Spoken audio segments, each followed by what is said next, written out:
Hello students, my YouTube channel Adarsh study point में आप लोगों का स्वागत है। मैं हूं रविनंदन।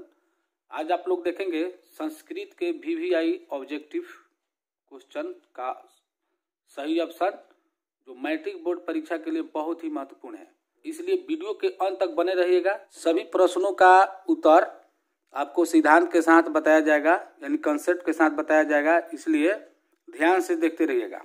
ठीक है, तो पहला क्वेश्चन कह रहा है कि सर्वकारः छात्रेभ्य द्विचक्रिकाम ददाति।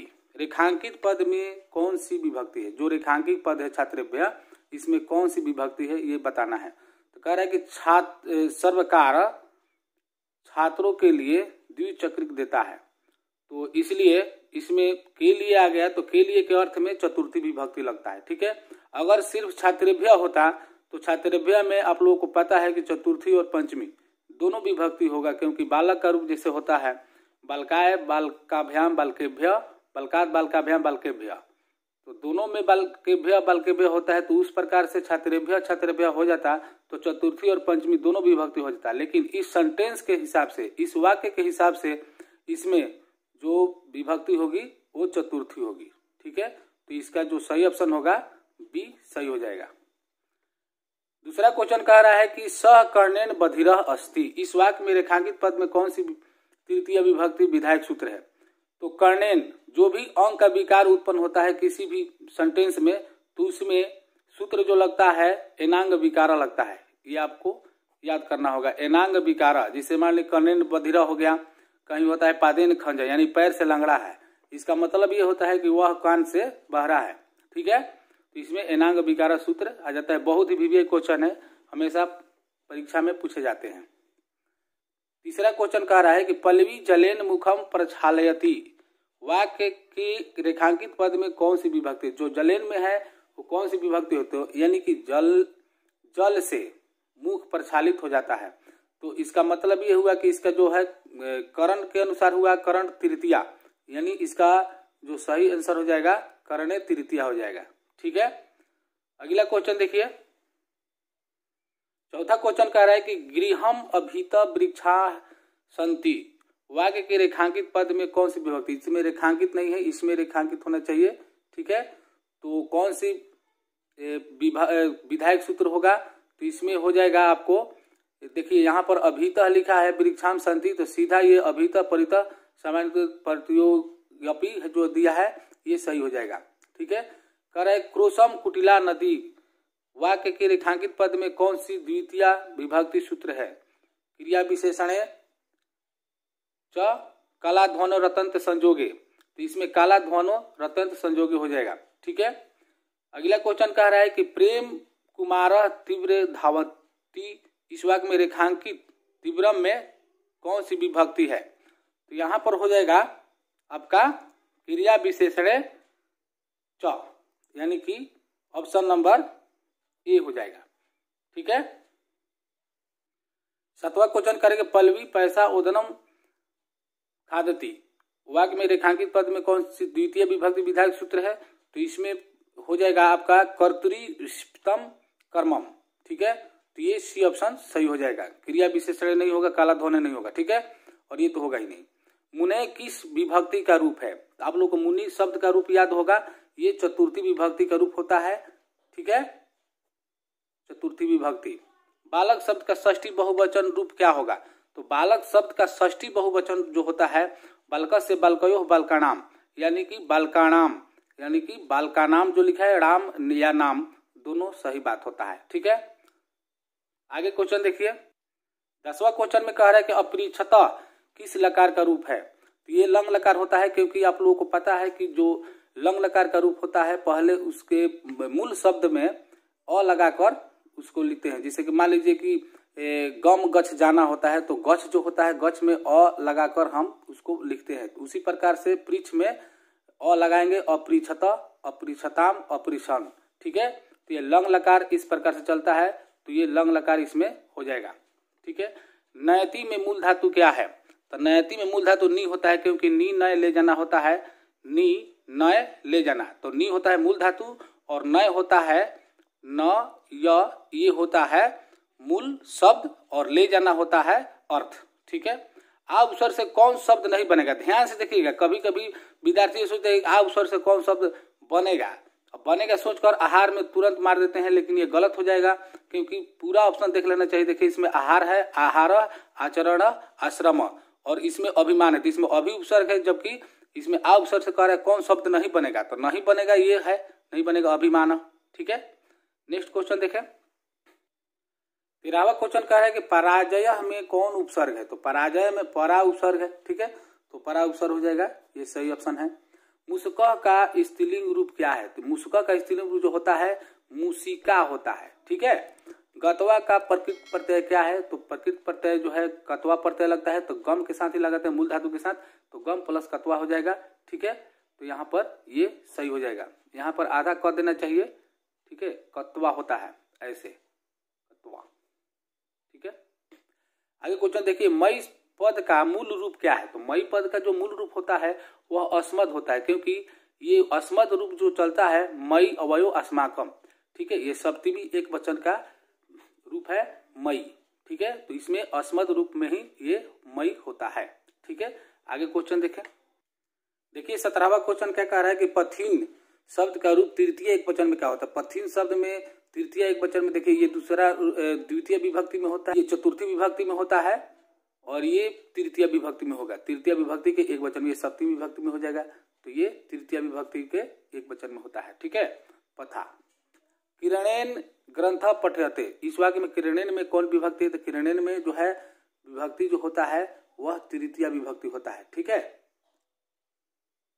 आगे कह रहा है 19वां क्वेश्चन कि अपठत किस लकार का रूप है। अभी हमने पीछे बताया अपठत जो है जिसमें अ लग जाता है, जैसे पठ में अ लग गया, यहाँ पर हलंत होना चाहिए। ठीक है, तो अपठत में जो है जो लकार हो जाएगा वो हो जाएगा लंग लकार। ठीक है, एधि का मूल धातु क्या है, एधि का मूल धातु अस होता है।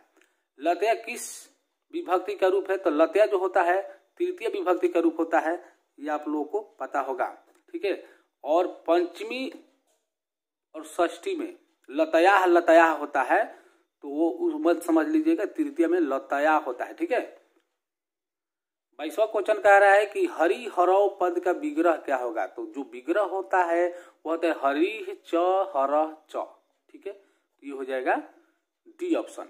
सप्ताह पद का विग्रह पद क्या होगा, तो सप्ताह पद का जो विग्रह पद होगा सप्तानाम अहनाम समाहार। समाहार जिसमें होता है जिसे 7 दिनों का समाहार, तो ये दीनानाम जुगपद लिखा है तो जुगपद नहीं होगा। ठीक है, तो समाहार होता है, तो इस प्रकार से जो सप्ताह का विग्रह हो जाएगा सप्तानाम अहनाम समाहार, यानी कि ये ऑप्शन सही है। तो आगे देखिए, पीताम्बर पद का विग्रह पद क्या होगा, तो पीताम्बर यानी कि पीला है वस्त्र जिसका वह है, तो पीतम अंबरम यस्य स, ये सी ऑप्शन सही है। अनुपसर्ग के योग से कौन सा शब्द बनेगा, तो बनने के लिए कह रहा है तो हो जाएगा अनुरोध। ठीक है, 26वां क्वेश्चन कह रहा है कि वसुधा इति पदस्य पर्याय अत्र क। यहाँ पर कह रहा है कि वसुधा पद का पर्यायवाची शब्द क्या होगा, तो पर्यायवाची शब्द धरती होता है यानी पृथ्वी हो जाएगा, यानी इसमें डी ऑप्शन सही है। शास्त्रों किम भवति, ज्ञान शासकम विषय अध्ययनम कर्तव्यम, तो ज्ञान शासकम हो जाएगा। ठीक है, आगे क्वेश्चन देखिए, वेदांगिनी कति संति वेद रूपम, वेदांगिनी कति संति तो 6 यानी 6।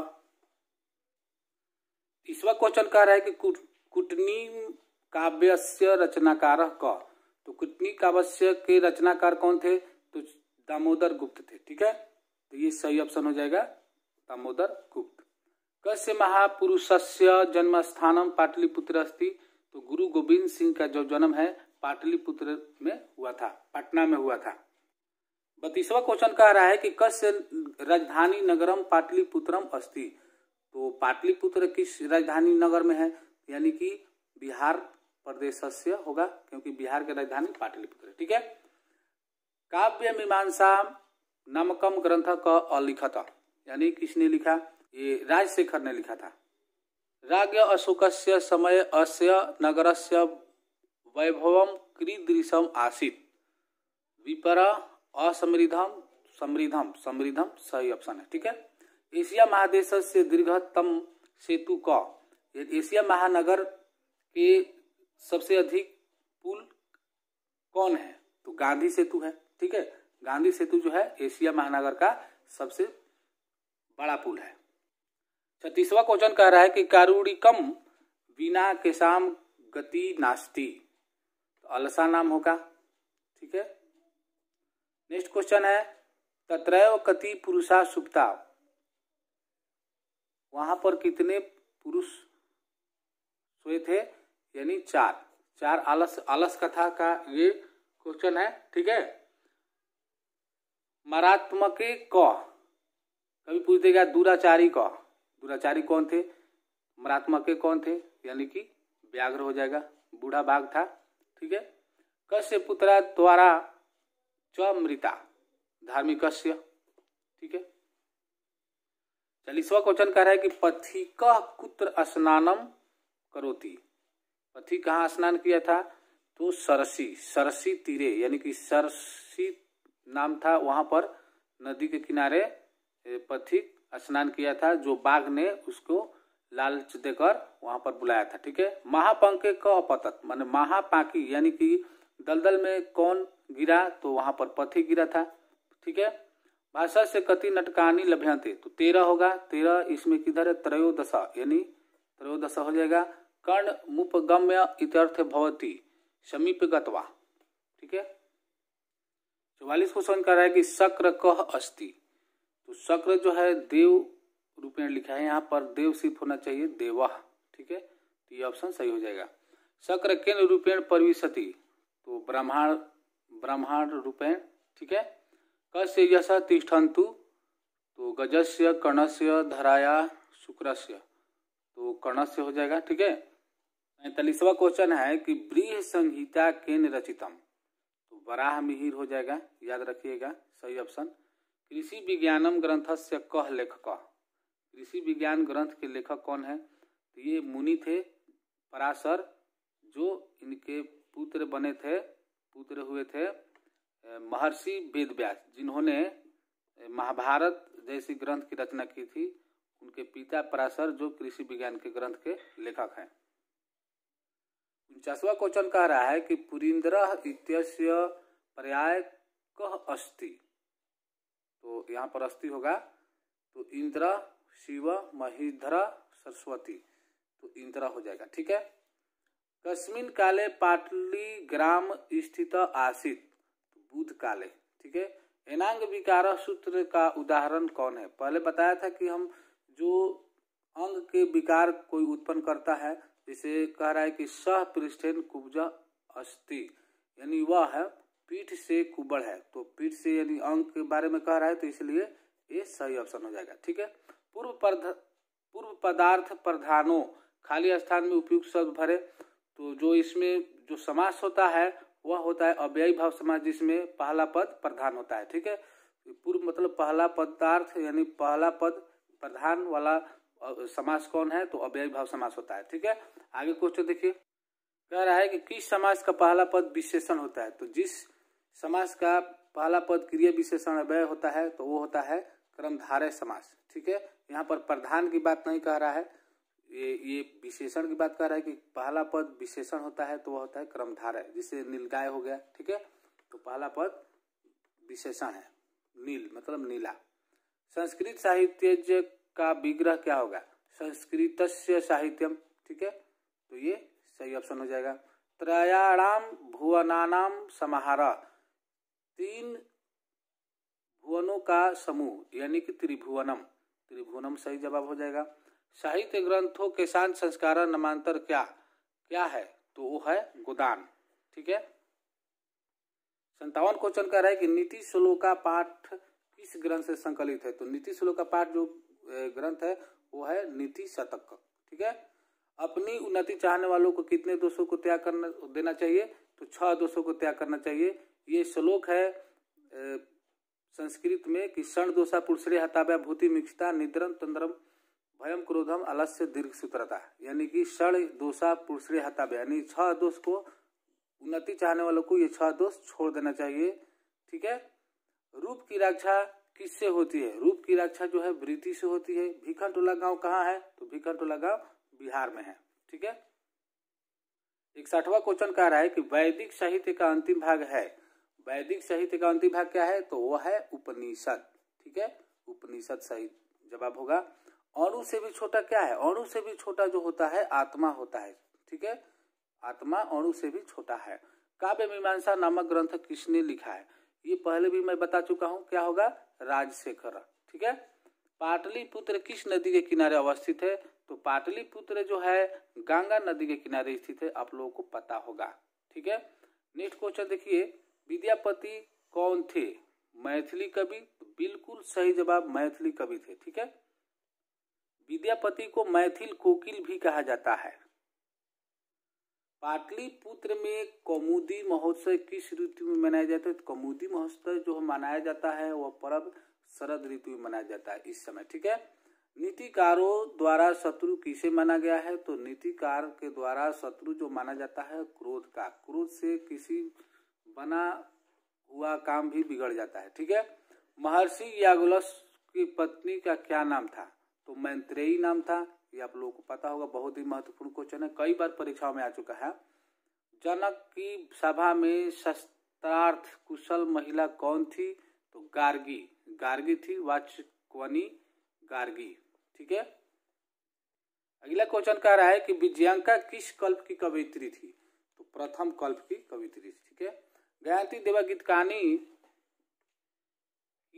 गीतकानी पुरुषा श्रुतवाक पद किस पुराण से लिया गया है? तो विष्णु पुराण से लिया गया है। ठीक है। भारत महिमा पाठ का मुख्य संदेश क्या है? देशभक्ति। संस्कारों की कुल संख्या कितनी है? 16। क्वेश्चन कह रहा है कि गोदान किस संस्कार का मुख्य कर्म है? तो गोदान जो है वह केशांत संस्कार का मुख्य कर्म है। परम तृप्ति किसे मिलती है? जो हिंसा नहीं करते हैं, यानी कि अहिंसा। तो अहिंसा सही हो जाएगा। नरक के कितने द्वार होते हैं? तो नरक के जो द्वार होते हैं 3 होते हैं। ठीक है। कर्मवीर कथा का नायक कौन है? राम प्रवेश राम। छात्रों का तप क्या है? अध्ययन। अध्ययन करेंगे तब ना उनका जो भी काम होगा। स्वामी दयानंद के द्वारा आर्य समाज की स्थापना कब हुई? तो हुआ था 1875 ईस्वी में। ठीक है। बिरजानंद किसके गुरु थे? तो स्वामी दयानंद सरस्वती के। ठीक है। स्वामी दयानंद का परिवार किसका उपासक था? तो शिव का। मंदाकिनी वर्णम पाठक किस ग्रंथ से संकलित है? तो वह है वाल्मीकि रामायण से संकलित है। ठीक है। कर्णस्य दानवीरता पाठ भास के किस रूपक का भाग विशेष है? तो वो हो जाएगा कर्णभारम। ठीक है। राष्ट्रों के बीच द्वेष का कारण क्या है? दूसरे राष्ट्र का उत्कर्ष। स्वच्छंदम का संधि विच्छेद क्या है? स्वच्छंदम का संधि विच्छेद हो जाएगा, जिसे ये हो जाता है स्व प्लस छंदम। ठीक है। स्व प्लस छंदम हो जाएगा, स्व प्लस छंदम नहीं होगा क्योंकि ये विसर्ग संधि है। विद्या प्लस एका का संधि क्या होगी? तो होगा विदयका। ठीक है। 87 क्वेश्चन कर रहा है कि अ प्लस ओ के मेल से कौन सा नया वर्ण बनेगा? तो वो बनता है औ। ठीक है। इतः प्लस ततः किस संधि का रूप है? तो यहाँ विसर्ग है तो विसर्ग संधि हो जाएगा। ठीक है। हलंत वाला होता है तो व्यंजन संधि होता है, बिना हलंत विसर्ग का होता है तो स्वर संधि होता है। ठीक है। और ये भी स्वर संधि का 5वां भेद है, अयादि संधि। तो वो तो होगा नहीं। मूर्ति पूजा का समास विग्रह क्या होगा? मूर्ति से पूजा, मूर्ति के साथ से तो लगेगा ना, मूर्ते पूजा। ये सही जवाब है, मूर्ति पूजा हो जाएगा। ठीक है। संस्कृतस्य शिक्षा का समस्त पद क्या है? तो संस्कृत की शिक्षा, संस्कृत किसी में दिखाई नहीं दे रहा है तो ये हो जाएगा इनमें से कोई नहीं। गोल गृहम में कौन सा समास है? तो गोल गृहम में जिसे पहला पद विशेषण होता है, गोल मटोल हो, मोटा हो, तो वो जो है कर्मधारय समास हो जाता है। ठीक है। द्विगु समास का उदाहरण कौन है? तो द्विगु समास का उदाहरण पहला पद संख्यावाचक होता है तो पंचवटी हो जाएगा, यानी कि 5 वाटिकाओं का समूह पंचवटी। 93 क्वेश्चन कह रहे कि यथस्थ निर्धारणम सूत्र का उदाहरण वाक्य क्या है? तो कविषु कालिदास श्रेष्ठ अस्ति। ये सही जवाब होगा। ठीक है। क्योंकि ये निश्चित होता है। क्वेश्चन कह रहा है कि ग्रामम उभयता वृक्षा संति, वाक्य के ग्रामम पद में द्वितीय विभक्ति विधायक सूत्र कौन है? तो विधायक सूत्र जो हो जाएगा उभयता कर रहा है तो इसको सोचना ही नहीं है, उभयता जो कि द्वितीय हो जाएगा। ठीक है, द्वितीय विभक्ति में कह ही रहा है। ठीक है, यहाँ कह रहा है कि सह डैश सजन प्रत्यते, वाक्य में रिक्त स्थान में कौन सा पद प्रयुक्त होगा? यानी कि वह है वस्त्र से सजन मालूम पड़ते हैं, प्रतीत होते हैं, तो वह हो जाएगा वस्त्रेण, यानी कि वस्त्र से। नमः के अर्थ में कौन सी विभक्ति प्रयुक्त होती है? तो वो हो जाएगा चतुर्थी, क्योंकि जैसे होता है गणेशाय नमः, तो गणेशाय में कौन विभक्ति है? तो चतुर्थी। ठीक है, तो इस प्रकार से नमः में चतुर्थी विभक्ति। यहाँ करें कि किस शब्द में आ उपसर्ग है? तो वह हो जाएगा आकार। ठीक है, आशा नहीं होगा, और ये संस्कृत की बात है इसलिए आकार होगा, और यहाँ पर अशेष तो होगा ही नहीं। दुरात्मा शब्द में कौन उपसर्ग है? तो दू होता नहीं, दी नहीं होगा, दूरा नहीं होगा, यह दूरा हो जाएगा, दूर। ठीक है, यहाँ पर क्वेश्चन आस्था धातु के लट लकार प्रथम पुरुष एक वचन का रूप क्या होगा? तो वो जो हो जाएगा वो हो जाएगा तिष्ठति, क्योंकि तिष्ठति में लट लकार होता है। अगर ये लंग लकार कहता तो आस्था से अति हो जाता, जबकि यहाँ पर कह रहा है लट लकार, तो तीता अंति सीता था आमी आवा आम, तो तिष्ठति हो जाएगा, क्योंकि आस्था तिष्ठ हरना, इस प्रकार आस्था मूल धातु है और तिष्ठ जो है मूल शब्द होता है और इसका अर्थ होता है ठहरना। अगला क्वेश्चन कह रहा है कि पाश्यामी किस लकार का रूप है? तो पाश्यामी जो है स्यति स्यत स्यंति स्यसि स्यथ स्यत श्यामी श्यावा श्याम, ये जो होता है लिट लकार का रूप होता है। ठीक है, तो इस प्रकार से ये 100 क्वेश्चन का ऑप्शन सही बता दिए हैं। तो मैं उम्मीद करता हूँ कि आप लोगों को वीडियो पसंद आया होगा, तो लाइक जरूर कीजिएगा। अभी तक चैनल को सब्सक्राइब नहीं किए तो सब्सक्राइब कर लीजिएगा। अब अगले वीडियो मिलेंगे, तब तक के लिए जय हिंद, वंदे मातरम।